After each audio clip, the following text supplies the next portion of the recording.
Elon Musk's SpaceX races to perfect Ship 35 for Flight 9. Will a Soviet probe survive its fiery return? Can NASA save lunar trailblazer? Join us to uncover the latest. SpaceX's Ship 35 engine replacement. Just a few days ago, SpaceX made an important move in preparing for Flight 9 with a powerful static fire test of S-35. However, as many observers noted, and as later analysis confirmed, there were issues with the engines during the test. As a result, on May 2nd, S-35 was transported back to the production site. At the time, many speculated that the vehicle would undergo modifications, and those predictions were right. It now appears that SpaceX has delivered a new engine to Starbase, likely a Raptor vacuum engine based on the size and shape of the crate. This engine is presumed to replace the one that failed during the recent test. This adjustment is clearly intended to improve the reliability of the upcoming flight. Keep in mind the engines have been a recurring issue in the last 2 launches. During Flight 8, for example, engine bay footage revealed a small flame in the Raptor vacuum area, shortly before a series of engine failures led to the ship losing control and ultimately failing its mission. This latest engine swap, along with any additional modifications SpaceX may make, such as new shielding, fire suppression, and improved venting, demonstrates the team's determination to address these persistent technical issues. The replacement likely happened quickly and may even be complete by the time you're watching this video. However, this change also means another static fire test will almost certainly be required to validate the engine replacement and ensure system readiness. If the new engine is already installed, the static fire could take place as soon as this week. This development boosts confidence that Flight 9 could still launch within the month. Adding to that momentum, official navigation warnings have been issued for the Indian Ocean, the designated landing zone for S-35, similar to previous flights. These notices cover a 2-week window from the 9th to the 22nd of May, with flight times expected to occur during local morning hours, providing excellent viewing conditions for the ship's return. While a navigation warning isn't a guarantee of launch, it's a strong indicator of intent. Official confirmation from SpaceX and the FAA is still pending, but this 2-week launch window strongly suggests the company is working toward a May liftoff. A May 9th launch seems ambitious given the recent setback, but the latter half of the window, particularly the final few days, looks very promising. My personal prediction stands at the 20th of this month, which comfortably fits within the proposed timeline. What do you think? Drop your predictions in the comments down below. This update caught many by surprise, myself included. After seeing the engine problems on S-35, I assumed SpaceX would require more time to diagnose and fix the issue, possibly delaying Flight 9 into next month. But given the current pace, a May launch remains well within reach. Looking at the projected timeline, if the engine test at Massey's goes well this week, S-35 could be cleared to return to the production site for integration of key systems like the flight termination system and payload. I estimate that phase could take place between the 10th and the 15th of this month. After that, the ship would move to the launch pad for final checks. Meanwhile, B-14 also appears ready for its next milestone. It completed key inspections in mid-April, and its hot staging ring has been installed as recent imagery confirms. If all goes according to plan, B-14 could roll out to the launch pad by the 15th. Once both stages are in place, the full stack will be assembled. Final preparations, including a full wet dress rehearsal, would then likely occur from around the 15th to the 20th. That timeline keeps the original May 20th launch prediction well within the realm of possibility. Fingers crossed that everything proceeds smoothly.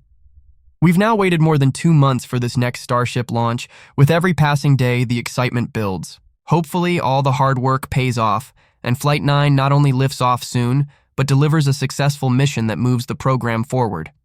If you're as ready as I am, type "Here we go" in the comments, and let's kick off the countdown together.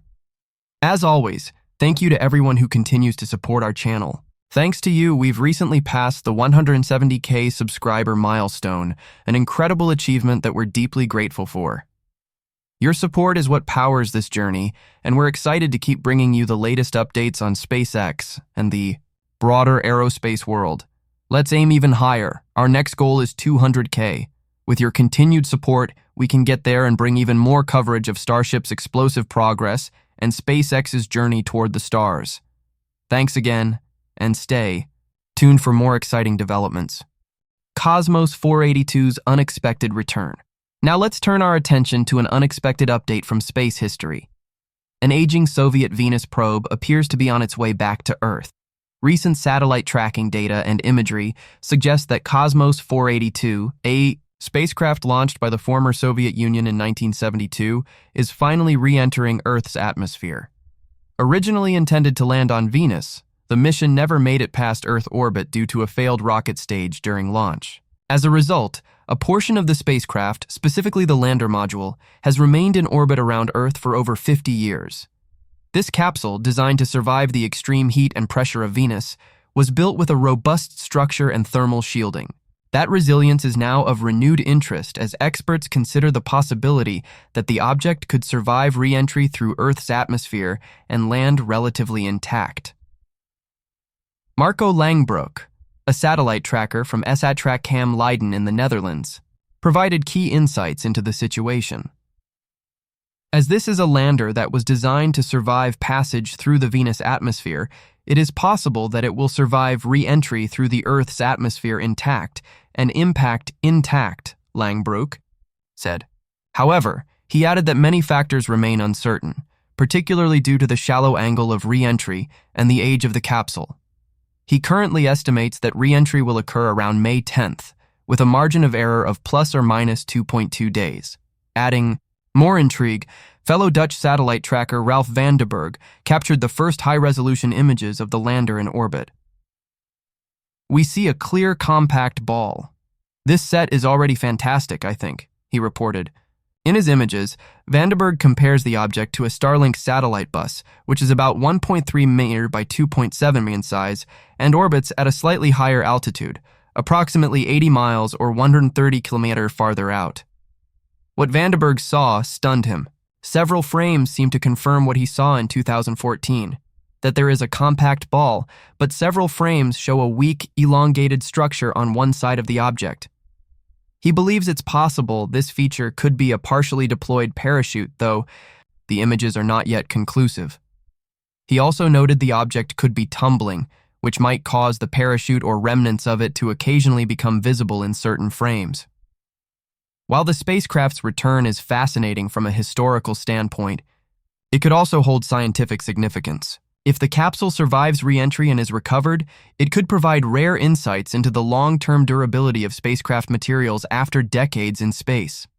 Additionally, any onboard systems or shielding that remain intact would offer valuable data for future deep space mission planning. Beyond the engineering curiosity, there is a deeper planetary science angle. Venus remains one of the least understood planets in our solar system.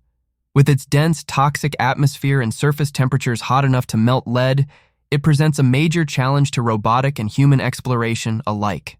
Studying components of Cosmos 482, especially those built to withstand the Venusian environment, could shed light on how to design next-generation probes and landers. Moreover, understanding Venus better can help us learn more about Earth. Often called Earth's twin, Venus has a similar size and composition, but took a very different evolutionary path. Learning why Venus became a hostile world could offer clues about Earth's past or its potential future, especially in the context of climate change and atmospheric science. But first, we must see how Cosmos 482 handles its dramatic return. Will the lander's tough exterior survive the blazing heat of re-entry? Will any part of it remain recoverable for further study? One thing is certain. After more than 5 decades in orbit, Cosmos 482's return is not just a historical moment. It's a rare opportunity. So stay tuned. The skies may soon deliver a remarkable piece of space history back to Earth. NASA's Lunar Trailblazer Recovery Effort. For our final item today, let's take a closer look at developments concerning NASA's moon missions. While much attention has been focused on Firefly Aerospace's Blue Ghost mission, another significant effort has faced its own set of challenges. NASA's IM-2 mission, one of its key components, the Lunar Trailblazer Orbiter, has run into serious trouble and is currently the focus of an ongoing recovery effort by the agency. launched on February 26th aboard a Falcon 9 rocket, the IM-2 mission carried several payloads, including the 200-kilogram lunar trailblazer, designed to orbit the moon and study its surface water. The spacecraft began experiencing problems just a day after deployment. It failed to properly orient itself toward the sun, which meant its solar panels could not absorb enough energy to keep its systems running.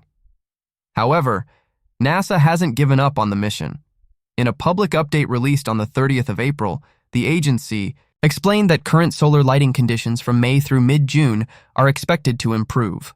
These conditions may allow enough sunlight to recharge the orbiter's batteries, potentially bringing it back to life. The statement added, "If the ability to command the spacecraft can be re-established, the propulsion system is thawed, and the instruments are operable, it may be possible to return the spacecraft to an elliptical lunar orbit and complete its lunar science objectives." Efforts are now focused on pinpointing the orbiter's current position using ground-based tracking systems. Once that's accomplished, NASA will attempt to re-establish communication. A formal continuation or termination review will follow, likely in June, to determine whether the mission can proceed or must be called off. If communication is restored and the spacecraft is still functional, the $94 million lunar trailblazer could resume its primary science mission, including mapping water ice on the moon, an essential resource for future lunar exploration. Alternatively, it may be redirected to fulfill new science goals. As of now, we're in a waiting period, but if NASA succeeds in reviving the orbiter, it would be a remarkable comeback for a mission many feared was lost. Let's hope the sunlight brings this trailblazing spacecraft back online. This has been our update on SpaceX and the broader aerospace world. Don't forget to like the video and subscribe if you haven't already to stay up to date with us on the latest details of SpaceX's progress. Thank you so much for tuning in, and remember, curiosity, imagination, and inspiration will always follow you as long as you keep looking up.